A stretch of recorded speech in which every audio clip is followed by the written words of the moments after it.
The sun was sinking low behind the trees, casting a deep orange glow over George Miller's small farm. The air held that quiet chill that comes when autumn settles in for good. George moved slowly along the fence line, tossing feed for the chickens, checking the barn doors, doing what he'd done every evening for years. The rhythm of it kept his mind steady. Out beyond the pasture, the woods stretched dark and endless. George had lived beside them all his life, and he knew their sounds. The calls of owls, the rustle of deer, the whisper of wind through dry leaves. But tonight, something broke that familiar pattern. It came as a low, drawn-out sound. Not quite a cry, not quite a growl. Something in between, hurt, maybe frightened. It echoed once, then faded into the distance. His dog Buddy stiffened beside him and started barking toward the tree line. Tail down, hackles raised. George frowned, glancing toward the woods. The sound came again, softer this time, but closer. He hesitated. Out here, noises carried strange, and curiosity could get a man in trouble. Still, something in that sound pulled at him, a note of pain that felt too human to ignore. George grabbed his flashlight, slung his old rifle over his shoulder, and started toward the woods. The fog rolled low across the ground as he walked. The crickets went silent. All he could hear now was his own boots in the dirt and that faint, broken sound ahead. The beam of George's flashlight cut through the fog as he stepped deeper into the trees. The air grew damp, the smell of wet earth and pine thick around him. Somewhere ahead, the sound came again, low, ragged, and close. He slowed, scanning the shadows. Then he saw it. Down by the creek, in a patch of moonlight, something huge lay sprawled in the mud. At first glance, George thought it might be a bear. Big, dark, covered in matted fur. But the shape was wrong. Too long in the limbs. Shoulders too broad. Hands, yes, hands, half buried in the wet ground. His pulse kicked hard. He took a step closer, the beam shaking slightly in his hand. The thing moved. A slow, heavy breath lifted its chest. A deep, rough exhale followed. George froze where he stood. The creature turned its head slightly, just enough for the light to catch its face. What he saw made his stomach twist. It wasn't a bear. It wasn't anything he'd ever seen before. The face was half human. Wide nose, heavy brow, thick hair across the cheeks. The skin beneath was dark and torn. One eye fluttered open, dull amber in the light, and met his for the briefest second. Blood mixed with creek water around it. Broken branches, torn up dirt, signs of a struggle everywhere. George's fear was sharp and real, but so was something else, pity. He gripped the rifle tighter, then slowly lowered it. The creature wasn't attacking. It wasn't even moving, just breathing shallow, pained breaths. "Easy now," George whispered, his voice low, unsure who he was talking to. "He ain't gonna hurt you." The Bigfoot groaned softly, tried to lift an arm, then collapsed back, exhausted. Its body shuddered once, then went still except for the faint rise and fall of its chest. George took a step closer, crouched beside it. Steam rose from its wounds in the cold air. He could see it was dying. Every instinct told him to walk away, to leave it be. But that sound again, that low, broken moan, it reached somewhere deep inside him. George looked back toward his farm, then at the creature again. He made up his mind. He was going to help it. George worked fast, his hands shaking more from urgency than fear. He ran back to the farm, the flashlight beam bouncing across the dirt path. The tractor roared to life, its old engine coughing smoke into the cool night air. He grabbed a heavy tarp from the barn, rope, and a pair of thick gloves, then drove back toward the creek. When the headlights swept across the clearing, the creature was still there, barely moving. George's throat tightened. He didn't know how he'd do it, but he had to try. He slid the tarp beside the body, grunting as he rolled the massive weight inch by inch. It took everything he had, sweat running down his neck despite the chill. Finally, he got it onto the tarp, then used the tractor's hitch to drag it slowly back toward the barn. The tires slipped in the mud, but somehow he managed. Inside, the barn was warm and dimly lit by a single hanging bulb. George laid the creature on a pile of hay, covered it with blankets, and fetched clean water from the pump. He could see the wounds, deep gashes along the ribs, a long tear across the leg.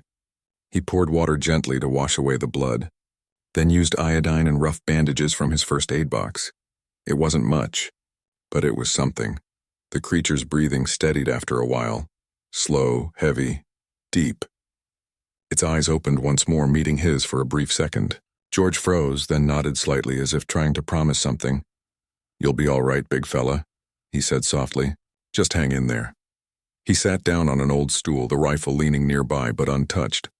Outside, the forest was alive with distant, echoing sounds, low, mournful calls that rose and fell in the darkness. George listened, not sure if they were for the one lying in his barn. He stayed awake till morning, watching the creature breathe, the oil lamp flickering beside him. The days that followed were quiet, almost unreal. George kept to his routine, but with one secret change. Every few hours he checked the barn. The creature was alive, healing slowly. Its breathing had steadied, and its eyes followed him now when he came in. George brought food that first morning, a bucket of water, some apples, bread, and a bowl of mashed potatoes left over from supper. He set it down and backed away. The creature sniffed, hesitated, then reached out with a hand that looked both human and wild. The fingers were long, thick, covered in dark hair, but they moved with care. It ate slowly, never breaking its gaze from him. Days turned into a week. The wounds began to close. It didn't speak, but there was understanding in its eyes.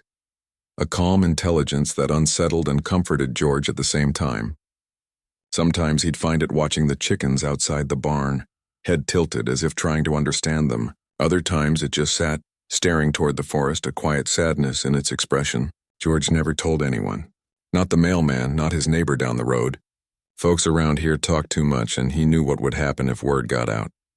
They'd come with guns and cameras, and whatever peace this creature had found would be gone. One afternoon, when George brought a fresh pail of water, he found the Bigfoot struggling to stand. It braced itself against the barn beam, legs trembling. George dropped the bucket and rushed to steady it. For a moment, they both froze, man and creature side by side. Then the Bigfoot placed its massive hand gently on George's shoulder. The touch was light, deliberate, a gesture of thanks. Something shifted inside him. All the fear, the disbelief, the questions, and they faded. He knew deep down this wasn't some beast.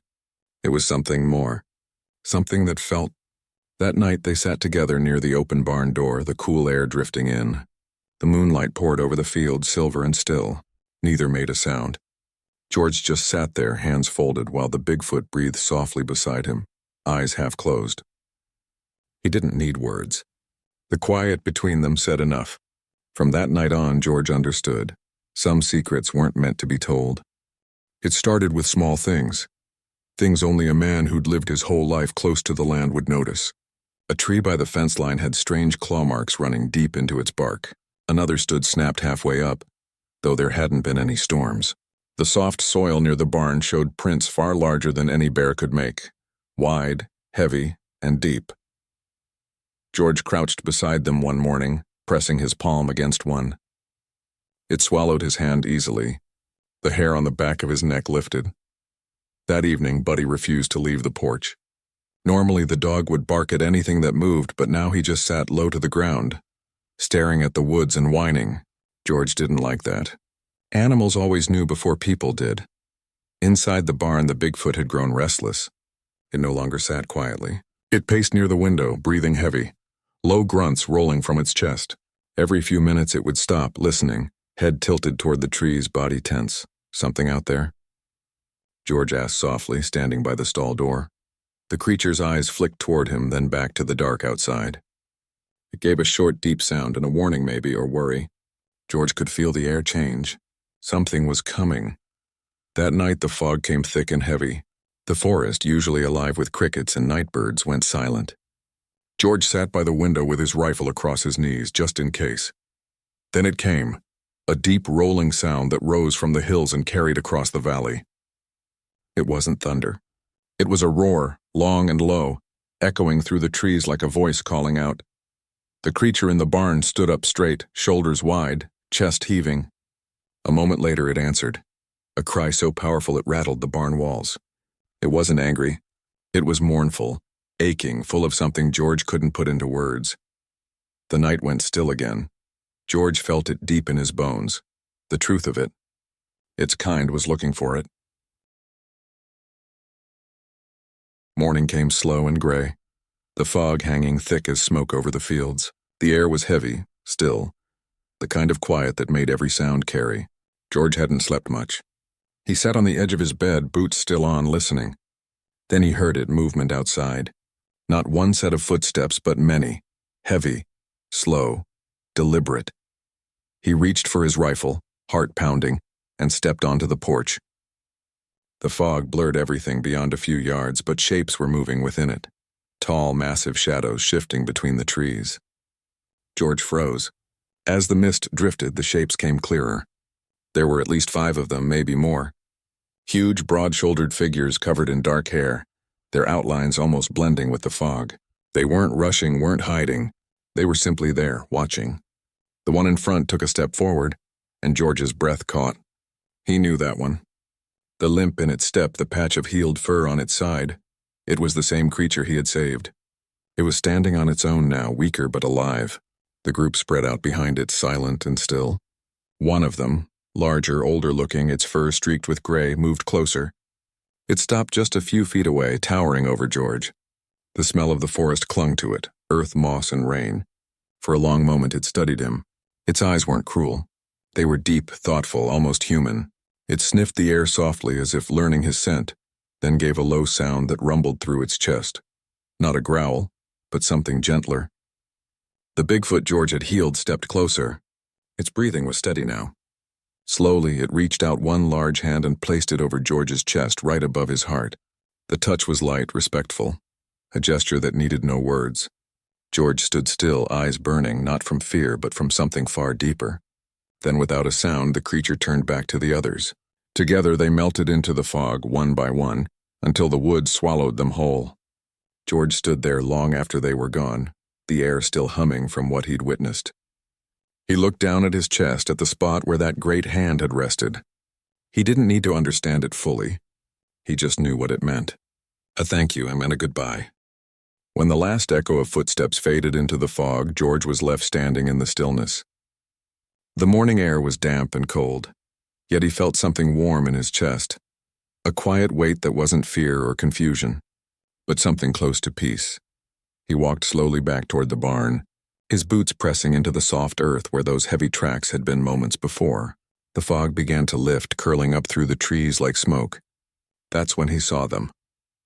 On the trees surrounding the barn were marks, deep, deliberate carvings that hadn't been there before. Some looked like handprints pressed into bark. Others formed circles or strange looping lines that reminded him of old symbols he'd seen in history books. They weren't random. They felt like a message. George reached out and touched one of the hand-shaped marks. The bark was warm, as if the trees themselves were holding on to what had just happened. The whole place felt different now, the air thicker, the silence deeper. It was as if the land itself had been blessed or maybe remembered. That night George couldn't sleep. He sat by the window looking out over the fields. The moon was bright, and for a moment he thought he saw movement at the tree line, a tall shape watching him, then gone. When he finally drifted to sleep in his chair, he dreamed of the forest. He was walking beneath the redwoods, hearing those deep, mournful calls again. But this time they didn't sound lonely. They sounded at peace. 2 mornings later, when he stepped outside to feed the animals, something caught his eye near the barn door. Lying on the ground was a small carving, rough, made from a piece of cedar. He picked it up carefully. It showed 2 figures, one man, one large and wild beside him, both standing together under a crescent moon. George turned it over in his hands, feeling the grooves where it had been carved. The wood smelled faintly of pine and smoke. He sat down on the porch steps, the carving resting in his palm. A breeze moved through the grass, gentle and cool. He looked toward the woods, his voice barely above a whisper. "You're welcome." George never told a soul about what happened. Not a single word. When neighbors came by asking about the strange tracks near his fence or the strange noises that had echoed through the valley that week, he just gave a small grin and said, "Probably bears. Big ones this time of year." That was all they needed to hear. Folks in the country didn't press for more when a man gave an answer like that. Life went back to its slow, steady rhythm. The fields needed tending, the animals needed feeding, and the days rolled on like they always had. But something in George had changed. He carried a calmness now, a quiet sense of purpose, like he'd seen something that made all the noise of the world seem smaller. Sometimes, late at night, when the moon hung bright over the trees and the wind died down, he'd step out onto his porch and listen, and every so often, from far off in the dark forest, he'd hear it, that same deep, distant call. It wasn't mournful anymore. It sounded soft, peaceful, George would smile, tilt his head just slightly toward the sound, and say under his breath, "Take care, friend." Then he'd settle into his old wooden chair, the carving still resting on the porch rail beside him. The man and the Bigfoot, side by side under the moon. The night would stretch quiet and long, and George Miller, the old farmer, would just sit there watching the tree line, peaceful at last.